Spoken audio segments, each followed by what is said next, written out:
Al nostro giornale radio di friulitv.net. I casi accertati positivi al coronavirus in Friuli Venezia Giulia sono 2.520 con un incremento di 38 unità rispetto alla giornata di ieri.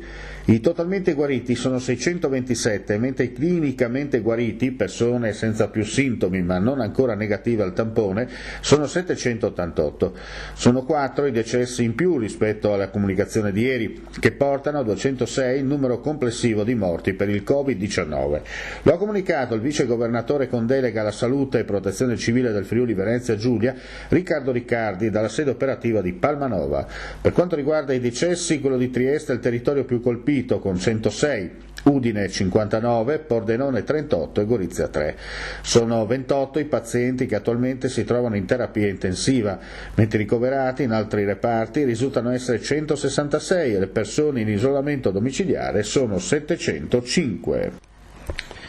È utile iniziare a fare un piano di riapertura. La politica deve avere la responsabilità di mettere insieme la sicurezza sanitaria con la possibilità di fare un piano di riapertura vero. È l'appello che il Presidente della Regione Friuli Venezia Giulia, Massimiliano Fedriga, ha rivolto oggi al Governo durante una videoconferenza con la stampa. Con l'ordinanza emanata ieri dalla Regione, che introduce l'obbligo di coprire naso e bocca fuori casa, e con le altre misure messe in campo, si intende, ha spiegato il Presidente, aiutare il percorso di riapertura, che come Regione non possiamo prevedere autonomamente. Quindi ci mettiamo a disposizione in modo collaborativo del Governo. L'appello che facciamo all'Esecutivo, ha sottolineato Fedriga, è di andare in questa direzione perché la crisi economica e sanitaria non si trasformi in dramma economico. Per quanto riguarda invece le scuole, il Governatore ha infine concluso: non credo che sia ipotizzabile una riapertura di quest'anno scolastico. Record di violazioni alle norme sulla mobilità per il Friuli Venezia Giulia nella giornata di ieri in occasione della giornata di Pasquetta. Le forze dell'ordine hanno controllato quasi 3.000 persone e hanno fatto ben 409 sanzioni, un centinaio in più rispetto alla media quotidiana da quando sono cominciate le restrizioni.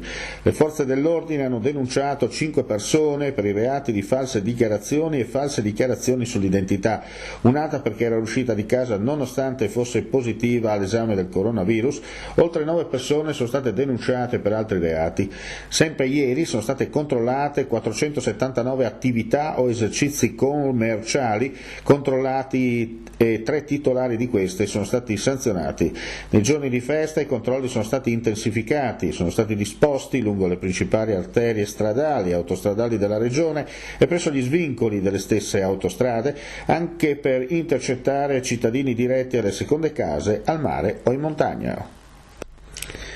Dalla sua comparsa in Cina ad oggi il Covid-19 ha accumulato varie micromutazioni ricorrenti. Una di queste è la localizzata nella sequenza codificante per un enzima virale chiamato polimerasi, fattore direttamente coinvolto nella capacità mutagena del virus. Lo hanno scoperto gruppi di scienziati, una start-up italiana, la Ulisse Biomed di Trieste, in collaborazione con l'Institute of Human Virology di Baltimora negli Stati Uniti e con Robert Gallo e Davide Zella, il campus miobedico di Roma e l'Elettra Sincrotone dell'area Science Park di Trieste. I coordinatori sono Bruna Marini e Rudy Podrino. La scoperta potrebbe aprire la strada alla compressione delle strategie messe in atto dal virus con le mutazioni per eludere il sistema immunitario e resistere agli antivirali. La nuova mutazione del Covid-19 nell'enzima polimerasi è relativa a ceppi virali presenti in pazienti europei del Nord America. Lo studio ha rilevato come la manutenzione sia frequente nei ceppi analizzati in Europa e Nord America, mentre risulta assente nei ceppi asiatici. Un vasto incendio è divampato nella notte scorsa e ha gravemente danneggiato 2 villette bifamiliari a Varmo, illesi componenti delle 2 famiglie residenti che sono riusciti ad uscire in tempo dalle loro abitazioni. Le fiamme si sono sviluppate partendo da un vano tecnico di una delle due villette e si sono propagate nell'abitazione adiacente. Uno dei componenti della famiglia residente, una coppia di coniugi e due figli, ha lanciato immediatamente l'allarme dopo aver sentito alcuni rumori provenienti dal piano terra. Sul posto sono intervenute più squadre del Comando Provinciale dei Vigili del Fuoco di Udine, che hanno lavorato per diverse ore prima di domare le fiamme e poi per le verifiche tecniche necessarie alla messa in sicurezza dei fabbricati coinvolti. Le cause del rogo sono in corso di accertamento, ma si esclude il dolo. I danni sono ingenti. È tutto per quanto riguarda questa edizione del nostro giornale radio. Prossimo appuntamento nel primo pomeriggio. Vi ringraziamo per l'ascolto. Alla prossima.